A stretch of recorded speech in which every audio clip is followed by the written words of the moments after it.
How in the fuck did Tyson Fury get up from that punch?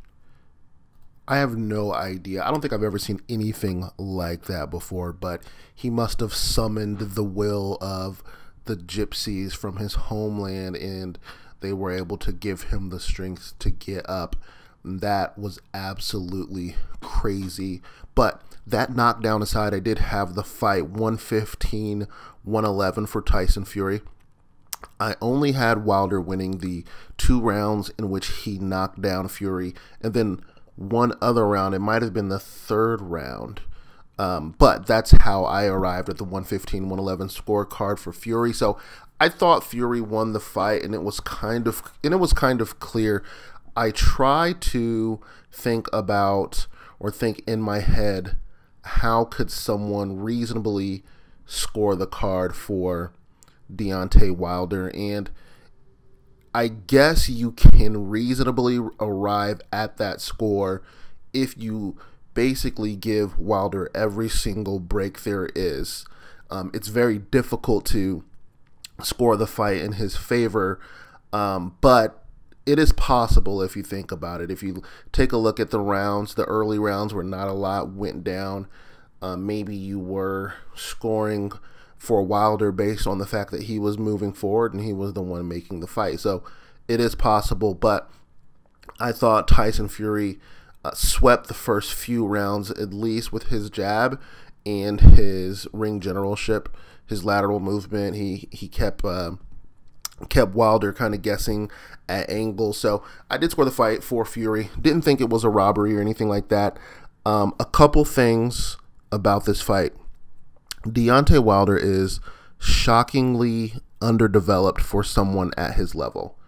And there's really no excuse for it. And the sad thing is, at this point, he's been in the game for so long that he's not going to change. But Tyson Fury could see the right hands coming from a mile away.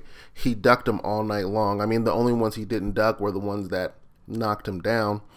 But other than that, he saw them coming, and he was able to defend them beautifully. And it makes sense. It's kind of shocking that Tyson Fury was able to look so good against Wilder when a guy like Luis Ortiz, who seemingly has more skills than Fury does, got knocked out by him. But maybe not. Maybe Fury's the better fighter. Fury does have better footwork, and maybe that was the difference. That's what allowed Fury to not get knocked out, even though Fury was a very small hair away from getting knocked out there in the 12th round. But I thought that was interesting.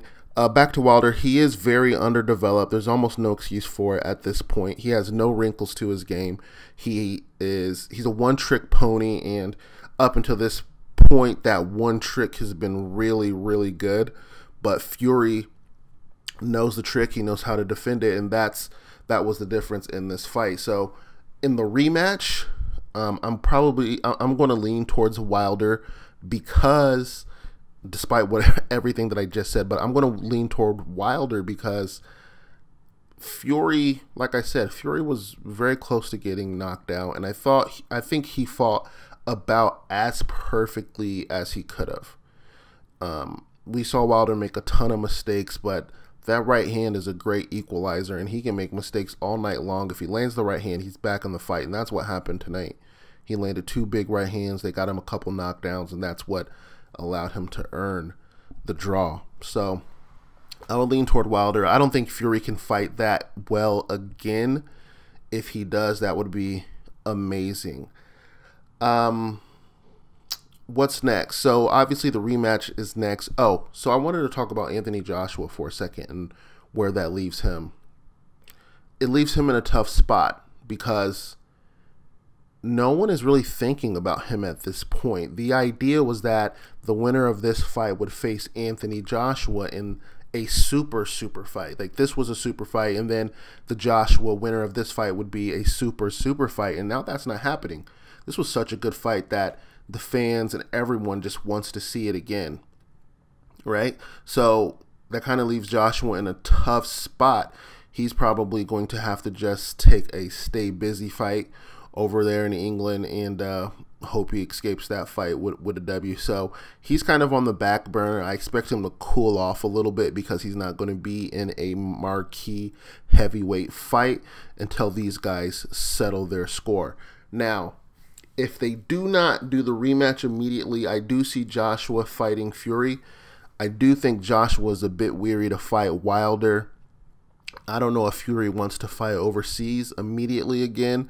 So I can definitely see them making the Joshua Fury fight. And that would be an interesting fight because Fury is, as we've seen tonight, he's a masterful boxer, and Joshua, he only has about 5 or 6 rounds in him before he fades and before his stamina is depleted. And then he doesn't get his second win until like the 10th, 11th round. So if Fury can dance and do what he did tonight and drag him into the 6th round, that fight starts to get a little bit more interesting. So those are my thoughts on the fight. Let me know what you guys think below in the comments. Catch you guys next time.